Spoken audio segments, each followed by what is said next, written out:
Começa agora pela TV Novo Tempo mais um programa Evidências na busca de fatos que comprovem a veracidade histórica da Bíblia Sagrada.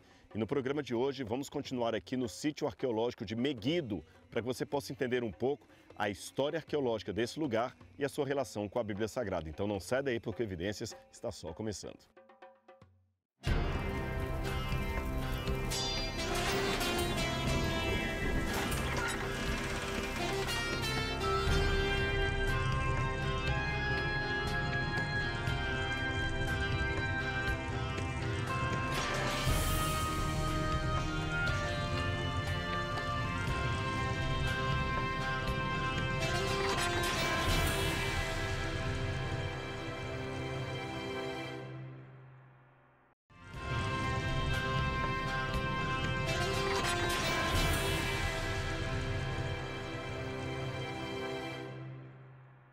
De volta com o programa Evidências, em meio a pedras e ruínas milenares, eu trago um presente para você da TV Novo Tempo e dos Anjos da Esperança.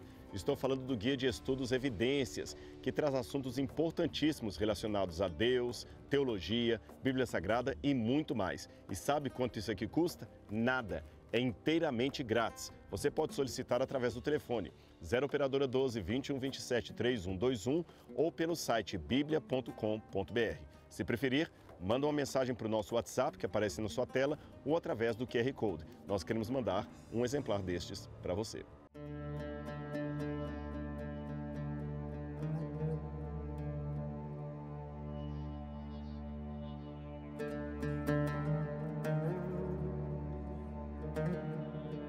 Eu tenho aqui uma réplica da cerâmica que foi encontrada no lugar, como se ela estivesse completa, porque muitos potes semelhantes a este de cerâmica foram encontrados aqui, evidentemente quebrados. Então esse aqui é uma réplica, como seria um inteiro. E aqui você tem os grãos que eram armazenados aqui dentro, estou falando especialmente do trigo, de modo que se você voltasse numa máquina do tempo e visitasse uma família daqui de Meguido, ela iria receber você e ia preparar pão para você. Então a dona da casa tiraria o trigo de dentro de um pote semelhante a esse, pegaria esse trigo, tornaria esse trigo em farinha, levaria para uma pedra de moinho, amassaria até fazer farinha e com a farinha ela produziria um pão para você comer, juntamente com azeitonas, tâmaras, azeite de oliva e outros elementos que eles cultivavam aqui, tá certo? Agora, isto aqui era para armazenar a comida de uma família de médio porte aqui da cidade. Porém, havia um lugar público onde uma quantidade maior de cereais era guardada. E para conhecer esse lugar, eu quero convidar de novo o professor Ariel para estar conosco. Muito obrigado por voltar aqui ao Evidências. Eu já expliquei para o pessoal de casa que seria mais ou menos assim que as famílias guardariam o seu trigo, para fazer aquele que nós chamamos de o pão nosso de cada dia. Mas o governo também tinha os seus estoques de alimento, não é isso? E onde é que ficariam esses alimentos? Então, Meguido, já várias vezes mencionamos que era um centro regional super importante. Agora, a mostra não só que a prova não é que aparece em textos extrabíblicos, mas também na arqueologia. E vemos aqui um silo gigante, 450 metros cúbicos de grãos. Imagina quantos cereais entrariam aqui. Isso significa que diferentes agricultores da região, e nós vimos as paisagens que temos aqui do Vale de Jezreel, uma região muito fértil, todos traziam como se fosse talvez um centro, uma cooperativa, e colocavam, provavelmente era o lugar onde vendiam, né?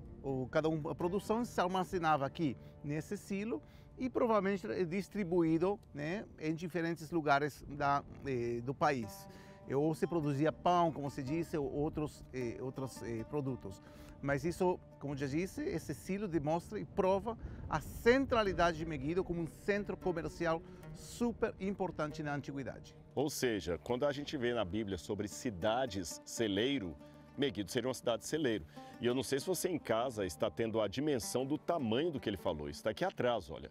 É realmente um lugar imenso, onde dava para colocar realmente qual a quantidade de alimentos? 450 metros cúbicos. Olha, é muito grão. E eles encontraram, inclusive, aqui sementes de alguns alimentos que nos ajudam a ter uma ideia do que eles consumiam na época, como tâmaras, azeitonas, algumas frutas. Ou seja, se houvesse um ataque militar, aqui era o local onde você teria a comida armazenada para abastecer. E não somente ataque militar, havia também a situação de secas periódicas aqui, que produziam às vezes anos de fome. É o caso, por exemplo, da história de Elias na época de Acabe, que ficou 3 anos e meio sem chover aqui e o povo começou a passar fome. A batalha de Elias contra os profetas de Baal ocorreu aqui no Monte Carmelo, pertinho de onde nós estamos, e no final do programa de hoje eu vou fazer uma menção dessa batalha para você entender o Armagedon, tá certo? Agora, nessa época de crise, o governo teria alimento aqui para abastecer a população, pelo menos com grãos, até que eles pudessem ter chuva de novo.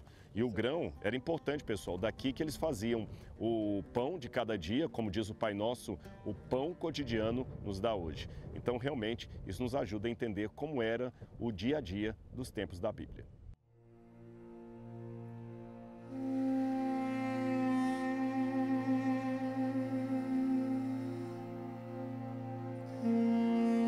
Agora, mesmo estando preparada para cercos militares, Meguido nem sempre resistiu ao ataque do inimigo. Em 722 a.C., os assírios vieram e destruíram as tribos do norte de Israel e aqui, exatamente nesse lugar onde eu estou, os assírios acabaram criando um assentamento que tomou conta do lugar. Você sabe, quando houve o ataque do Reino do Norte, os assírios trouxeram estrangeiros para habitar esta parte de Israel, provocando uma mistura na civilização, na população, para que os israelitas nunca mais se reerguessem como uma nação. A história desse ataque também é testemunhada na Bíblia Sagrada e importantes lições nós podemos tirar dela. Agora eu quero mostrar para você um pouco o lugar dos estábulos que eu havia mencionado no programa anterior do Evidências, que eu falei que eram as cavalariças do rei. Vamos lá que eu vou mostrar para você.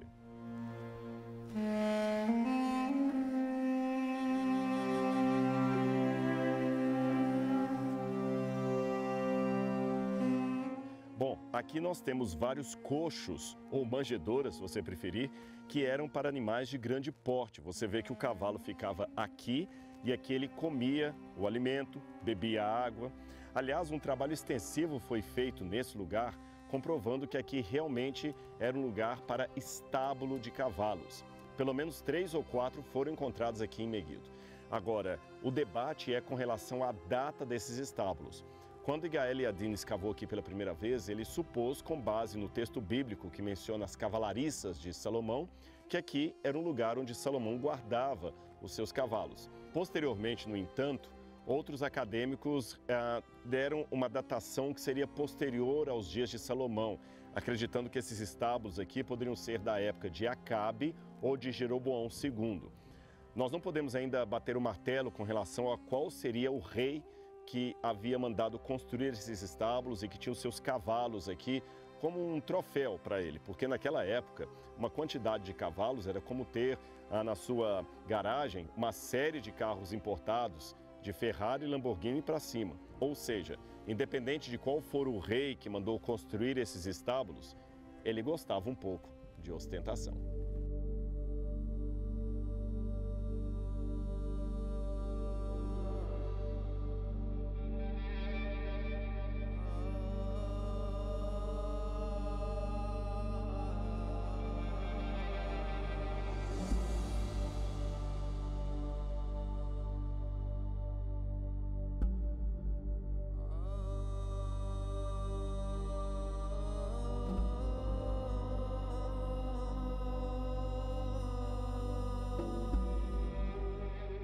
Eu desci aqui para mostrar para vocês o reservatório de água da cidade de Meguido, como ele fica bem escondido. Eu vou mostrar daqui a pouquinho, mas antes eu queria chamar a sua atenção para uma coisa aqui. Veja bem, vou descer aqui um pouquinho, tá bem?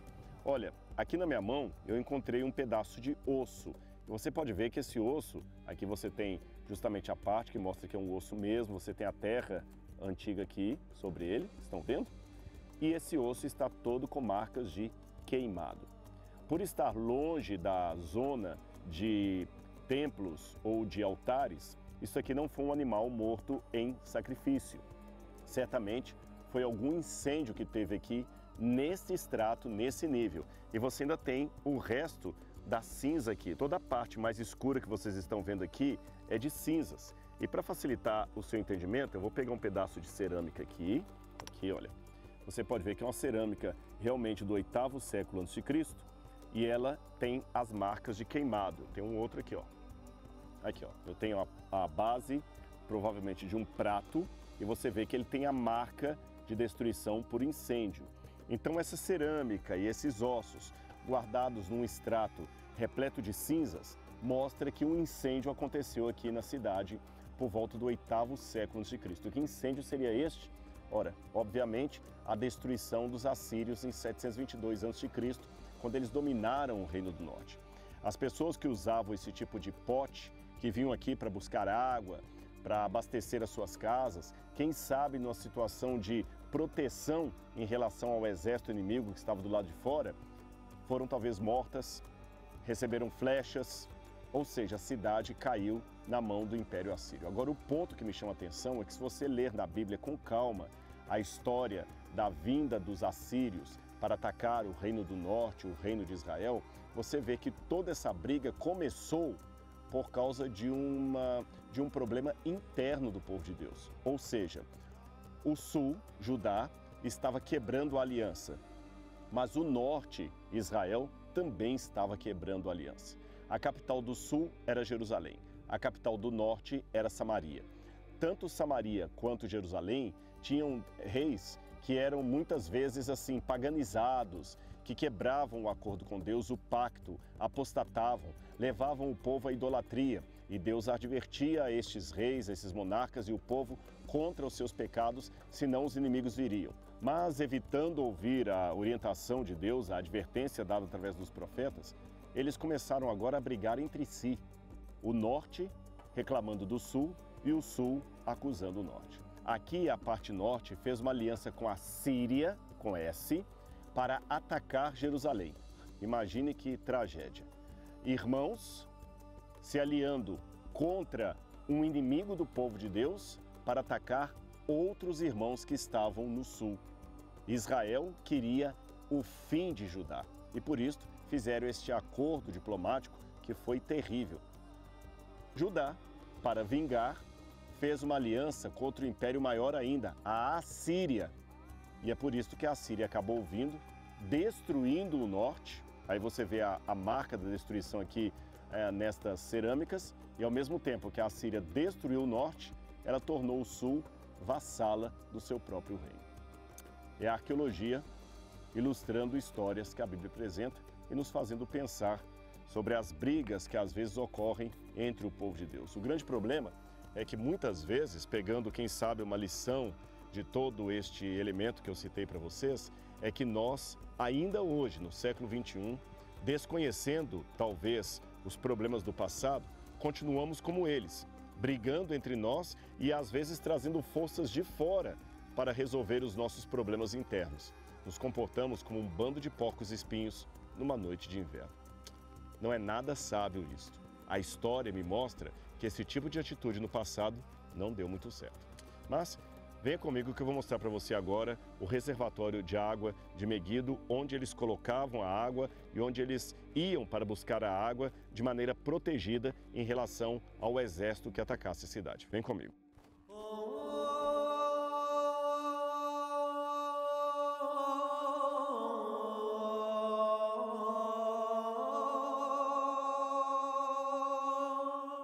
Pessoal, quando a gente chega aqui embaixo, não dá para vocês perceberem isso de casa, mas a temperatura muda, cai acentuadamente. Lá fora estava um calor tremendo. Aqui é como se estivéssemos dentro de uma câmara de refrigerador, eu diria.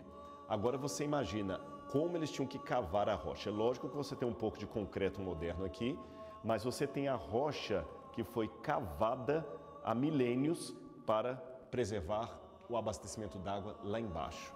A arqueologia também me ajuda a entender o contexto da Bíblia Sagrada. Então você vê como era precioso para eles o ato de ter um pouco de água para beber.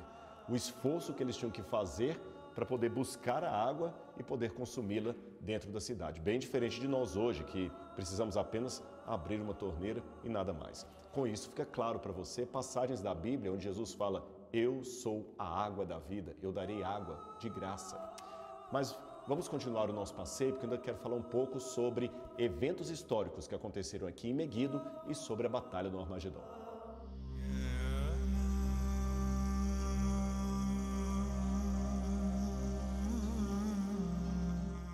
Eu resolvi terminar o programa de hoje nessa parte mais alta aqui da cidade de Meguido para fazer uma explicação histórica e também profética para você. Bom, aqui atrás eu tenho o Vale do Jezreel, um vale muito importante mencionado diversas vezes na Bíblia.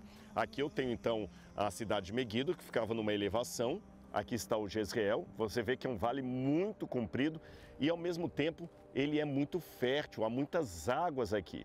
Do outro lado você tem o Monte Tabor, as colinas que fazem parte da Baixa Galileia, depois você começa a Samaria e aqui atrás você tem justamente o Morracá, ou Monte Carmelo, onde o profeta Elias duelou espiritualmente e também fisicamente com os profetas de Baal. Você conhece essas histórias da Bíblia, então eu estou muito próximo de localidades importantes. O Tabor, que eu mencionei ali atrás, aquele monte que parece ter um casco de tartaruga, segundo a tradição, poderia ter sido o lugar onde Cristo foi transfigurado perante os seus discípulos. A Bíblia não dá o nome da montanha, mas muitos pensam que seria aquela, porque é o monte mais alto que tem ali na região. É possível. Mas quando eu falo do Jezreel, por exemplo, muitas batalhas da Bíblia aconteceram aqui. Eu vou dar um ou outro exemplo da palavra de Deus para você. Quer ver uma batalha envolvendo Davi e os filisteus? Preste atenção nessa passagem, vou ler para você.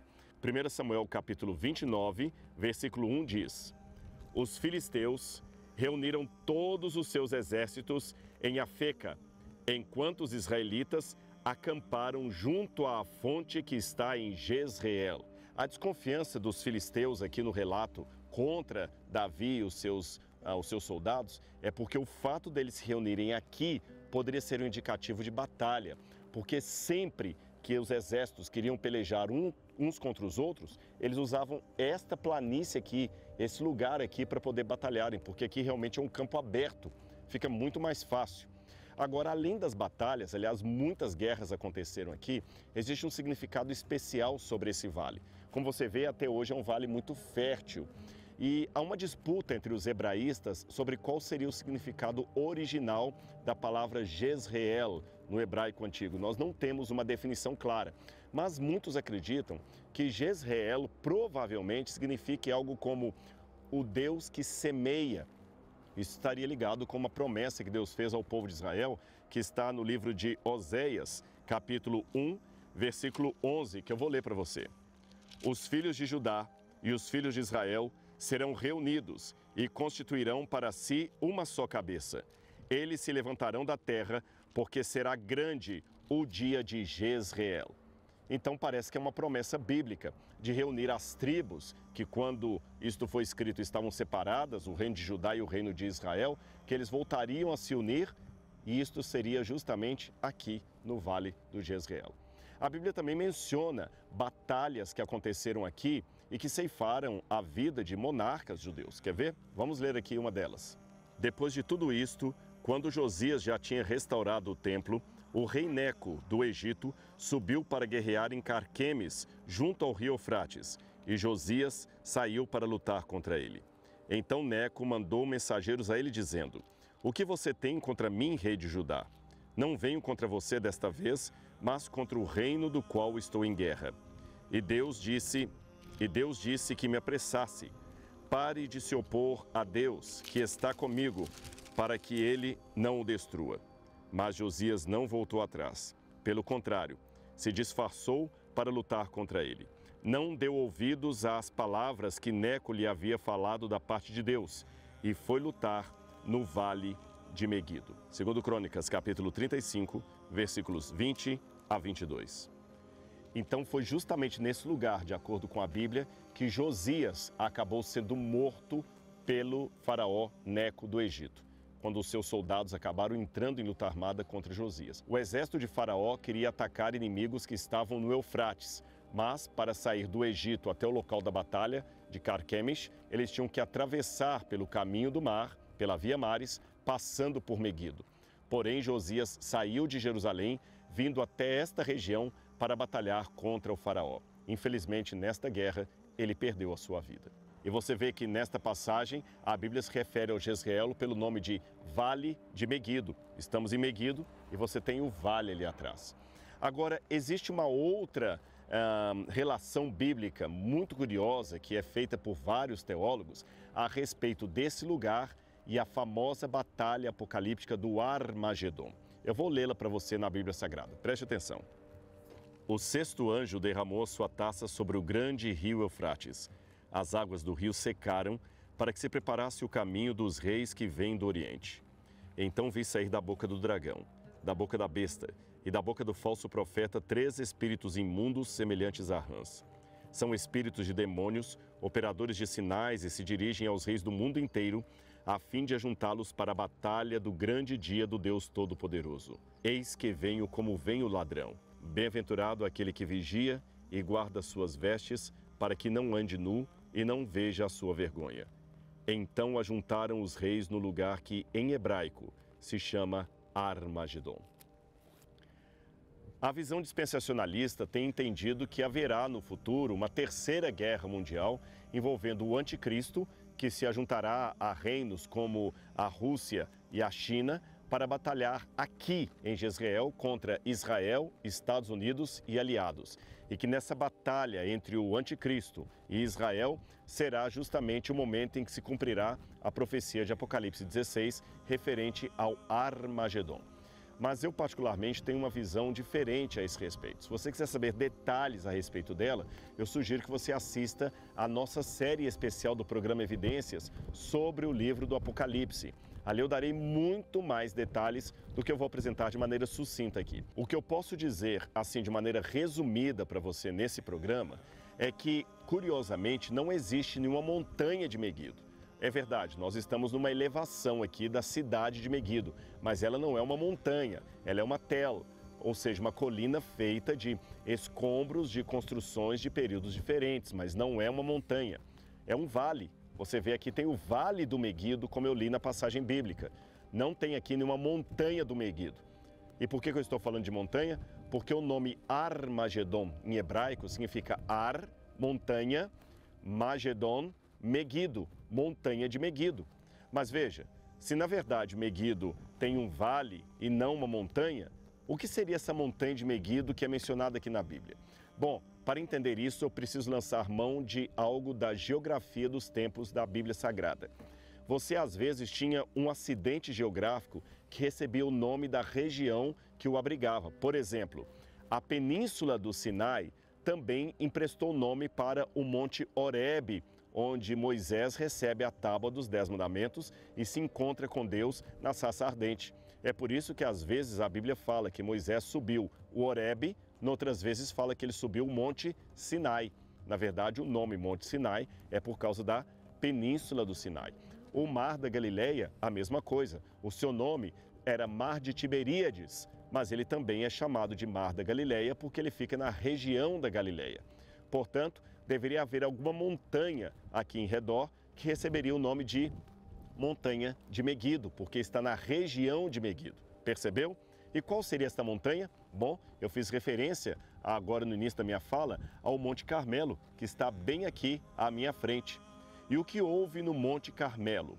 Uma batalha espiritual entre Elias, representando as forças de Deus, e os profetas de Baal, representando as forças do inimigo de Deus. Uma batalha da luz contra as trevas. E, a meu ver, o que o Apocalipse está mostrando é uma forma simbólica, tomando como empréstimo a batalha de Elias aqui no Carmelo, que é o monte de Meguido, o Armagedon, para representar a batalha final, que não será travada por exércitos humanos, mas pelo próprio Deus que virá para estabelecer o seu reino e o juízo final sobre toda a humanidade.